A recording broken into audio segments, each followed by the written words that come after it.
Cậu có nghe người của giám đốc Xù nói gì không? Anh ấy tốn tận 7 vạn mới mua được chỗ này đấy. Cậu không bảo đây là nhà máy bia, mà giám đốc Xù nhận được khi chia tài sản sao? Còn bảo anh ấy là người xấu nữa. Từng khiến người ta chơ tá, nhưng tôi thấy anh ấy đối xử với mọi người tốt mà. Hôm qua tôi nghe anh Hứa Thường Thuận kể đấy. Không tin thì hỏi anh Cung Tử xem.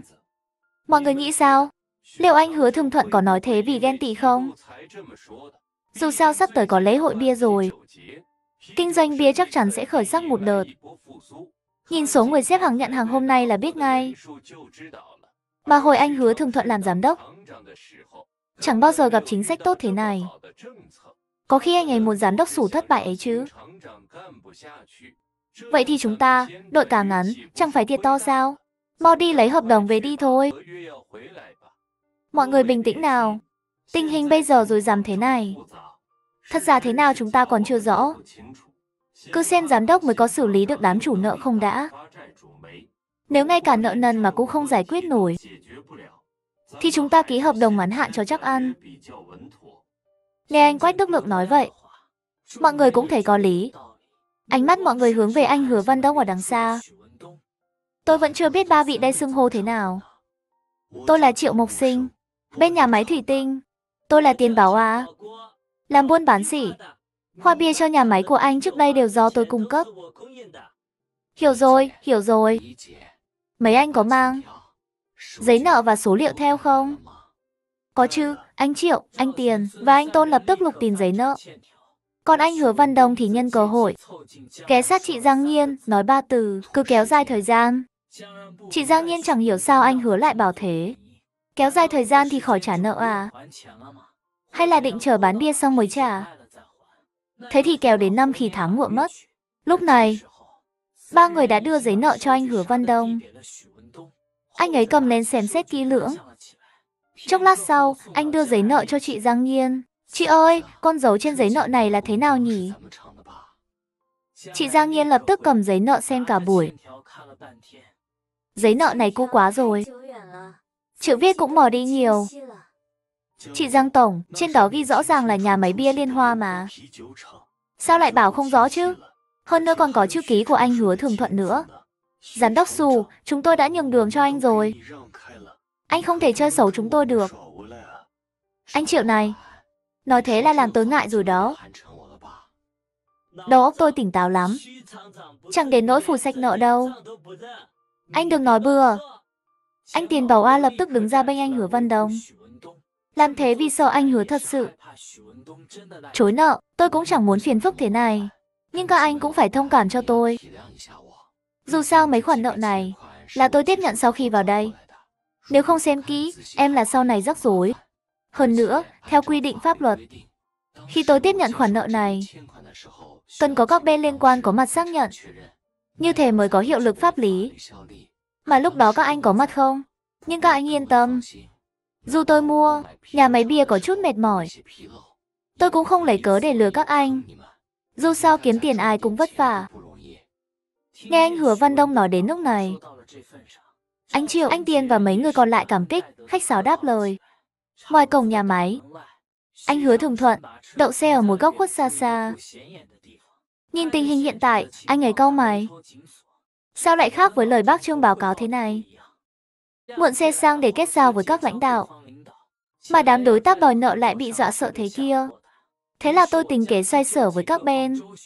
Anh Triệu và mọi người làm gì thế? Đứng dưới lau cả nửa tiếng rồi. Sao con cười nói vui vẻ thế? Không được, tôi phải vào khuấy động chút.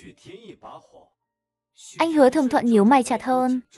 Anh ấy không hiểu chuyện gì đang xảy ra, nhưng rõ ràng tình thế đang bất lợi cho mình. Nên anh ấy quyết định đích thân vào phá đám. Xa xa, vài chiếc xe tải giải phóng chạy tới, gây chú ý cho anh ấy. Thu Nhã, phía trước có đoàn xe tới kìa. Chắc là xe hàng của anh Lương Trạm. Trên xe còn phủ bán nữa. Xe của anh Lương Trạm sao giống đi nhà máy bia thế? Chẳng lẽ chở lương thực cho nhà máy? Không đâu, giờ anh ấy có tiền mua lương thực sao? Không đúng, đúng là đi xuống tòa nhà máy. Chị Giang Nhiên nhìn đi nhìn lại xác nhận. Mắt chị hoa cả lên. Anh Triệu Mộc Sinh và mọi người cũng hơi sốt ruột. Giám đốc Sủ, anh thấy giờ cũng muộn rồi. Anh Triệu Mộc Sinh muốn nói mà không dám. Còn anh Hứa Văn Đông gần như không giả vờ nổi nữa, thấy xe chở lương thực từ xa tới. Cuối cùng cũng thở phào. Anh lập tức lấy giấy nợ từ tay chị Giang Nhiên. Thôi, thế này đi. Tôi đoán, mấy anh đây cũng chẳng làm trò gian lận đâu. Giám đốc Sủ, anh nói chí phải. Chúng tôi đều là người tử tế. Ngẩng đầu chạm mặt, cúi đầu gặp nhau. Sao dám giở trò chứ? Thế ba anh theo tôi lên lầu lấy tiền nhé. Anh Hứa Văn Đông vừa dứt lời. Cả ba người gần như đồng thanh thở phào. Nụ cười căng thẳng cũng giãn ra thoải mái. Nhưng đúng lúc anh Hứa Văn Đông quay người, ngoài cổng vang lên tiếng còi xe tải dài. Anh Hứa Văn Đông đành quay lại.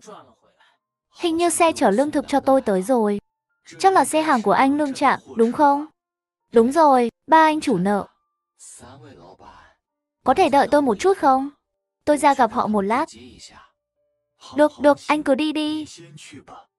Anh Triệu Mộc Sinh nói xong, thấy anh Hứa Văn Đông và chị Giang Nhiên đi xa. Anh Tôn, cậu giám đốc này tài thật đấy. Sao lại nói thế? Xe hàng của anh Lương Trạm chỉ điều động khi khẩn cấp. Bình thường, mua bán lương thực đều do cá nhân tự lái xe. Ai lại nhiệt tình đi giao hàng thế chứ? Trời ơi, kia chẳng phải anh Chu chiến trường của anh Lương Trạm sao? Sao anh ấy đích thân tới vậy?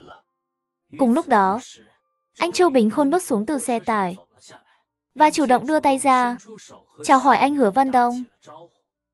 Anh Sù, theo lời anh dặn, mua đã được chở tới rồi. 3 xe, tổng cộng 50 tấn. Lễ hội bia đã công bố. Thị trường đúng là tốt đến đáng sợ. Anh Sù, anh đúng là có tầm nhìn xa. Anh Chu, đừng khách sáo với tôi thế. À, còn 10 tấn lúa mạch và 10 tấn lúa mì. Xe không đủ. Chỉ có thể đợi đến chiều. Anh Sù, sau này cần tôi giúp gì, cứ nói nhé. Anh Chu Bình Khôn cười tươi suốt buổi. Cử chỉ cũng cực kỳ cung kính. Giờ anh ấy đã hoàn toàn. Với thân phận của anh Hứa Văn Đông, chỉ riêng việc không trả lời điện thoại. Rồi chuyện lễ hội bia này, người bình thường biết được sao nổi. Cảnh tượng này khiến anh Triệu, anh Tiền, anh Tôn như thế mà. Dù sao vào những năm 90, anh Lương Trạm trưởng tuyệt đối là quan lớn trong mắt dân chúng. Trời đất, giám đốc mới này rốt cuộc là ai? Xem ra anh ấy không chỉ có tiền, mà chắc còn có quyền nữa. Hai người nói chuyện, đã đi đến cửa rồi lâu. Ánh mắt anh Chu Bình Khôn tự nhiên rơi vào anh Triệu, anh Tiền và anh Tôn. Anh Hứa Văn Đông đùa giới thiệu. Đây là anh Triệu, tổng giám đốc nhà máy thủy tinh, và anh Tiền, ông chủ buôn sỉ. Hôm nay họ đến đòi nợ. Coi như là chủ nợ của tôi. Anh Sù, sao anh lại có chủ nợ được chứ? À, lúc mua nhà máy này, tôi tiện thể nhận luôn nợ. Hôm nay vừa khai trương, mấy anh này đã đến đòi tiền. Tôi vừa định lên lấy tiền trả họ. Mấy anh này cũng thật, chẳng có chút tinh ý nào. Ai lại vừa mở nhà máy đã đuổi theo đòi nợ chứ? Anh Chu Trạm trưởng, chúng tôi. Anh Chu, nợ thì phải trả, đó là lẽ thường. Hơn nữa cũng chẳng bao nhiêu. Nói thật, anh Sù, anh không chỉ hào phóng, mà còn rất nghĩa khí. Nếu là anh Hứa Thường Thuận trước đây, nợ của họ chắc tiêu sắp rồi. Ai cũng vất vả cả. Huống chi tôi chẳng thiếu chút tiền này. À, anh Chu Trạm trưởng, anh đợi tôi một chút nhé. Tôi lên thanh toán nợ cho họ xong, rồi xuống tìm người hỗ trợ. Cảm ơn anh Sù. Anh Hứa Văn Đông vừa dứt lời, tiếng còi xe lại vang lên. Một chiếc xe Jeep xanh dừng lại. Ngay dưới lầu, cửa xe ghi rõ 3 chữ Bưu điện Sở. Rồi một người đàn ông kẹp cặp công văn bước tới, vẻ mặt nghiêm túc. Nhưng khi thấy anh Chu Bình Khôn, ông ấy thoáng ngạc nhiên. Anh Chu, sao anh ở đây? Hôm nay nhà máy bia của anh Sù khai trương. Tôi qua giúp một tay. Còn anh Thành. Tôi, Thành Nguyệt, hôm nay tới, muốn xem thử. Ai mà ai thế, lại bắt tôi đích thân lắp điện thoại. Nhưng nghe anh Chu gọi anh Sù, tự nhiên tự tin của tôi từ 100 tụt xuống 50. Dù sao ở thời này, người được gọi là thiếu gia chắc chắn không tầm thường đâu. Tôi qua lắp điện thoại cho anh Sù. Anh Thành sở trưởng, tôi là Hứa Văn Đông, cũng là giám đốc mới ở đây. Hôm qua qua bưu điện sở cũng là tôi. Tôi nghe nhân viên nói rồi. Nghe bảo anh muốn đăng ký số đẹp. Không phải đẹp bình thường, mà phải đẹp nhất. Ví dụ như 3 số 6, 3 số 8 hay 3 số 9 gì đó. Số kiểu này khó kiếm lắm. Nói thừa, dê thì tôi gọi anh làm gì? Dù sao việc này giao cho anh lo. Tốn bao nhiêu tiền cũng được. Nhưng phải nhanh lên. Tốt nhất là hôm nay xong. Không thì ảnh hưởng việc làm ăn nhà tôi. Anh không gánh nổi đâu. Nói xong, anh vẫy tay. Với anh Triệu, anh Tiền, anh Tôn. Ba anh, theo tôi lên thanh toán nợ nhé. Anh Thành Nguyệt bị khí thế của anh Hứa Văn Đông làm giật mình. Nhất là câu nhà tôi. Rõ ràng ám chỉ có người chống lưng. Khi anh Hứa Văn Đông và mấy người rời đi, anh ấy lập tức kéo anh Chu Bính Khôn sang một bên. Anh Chu, anh chàng này là ai thế? Nói năng còn mạnh miệng hơn cả ông chủ lớn. Bưu điện sở các anh có gây chuyện với cậu ta không? Trước đây đúng là có chút xích mích nhỏ, nhưng đều do nhân viên của chúng tôi gây ra. Cậu ta là ai hả? Tôi nói thế này nhé. Anh chàng này không tầm thường đâu. Bố cậu ấy là lãnh đạo thành phố. Lãnh đạo thành phố? Lãnh đạo nào? Anh đừng tò mò lung tung. Biết nhiều quá chẳng tốt cho anh đâu. Tôi chỉ nói một chuyện thôi. Lễ hội bia Tần Đảo lần này chính là do bố cậu ấy đứng ra tổ chức. Không thì cậu ấy mua nhà máy bia này kiểu gì? Trời ơi, nghe nói lễ hội bia này không tầm thường. Đâu nhé, do tỉnh và thành phố cùng tổ chức. Người đứng ra lo việc này ít nhất cũng phải là cán bộ cấp sở hoặc phó sở. Anh Chu, anh quen anh Su thế nào vậy? Có dịp giới thiệu tôi với nhé.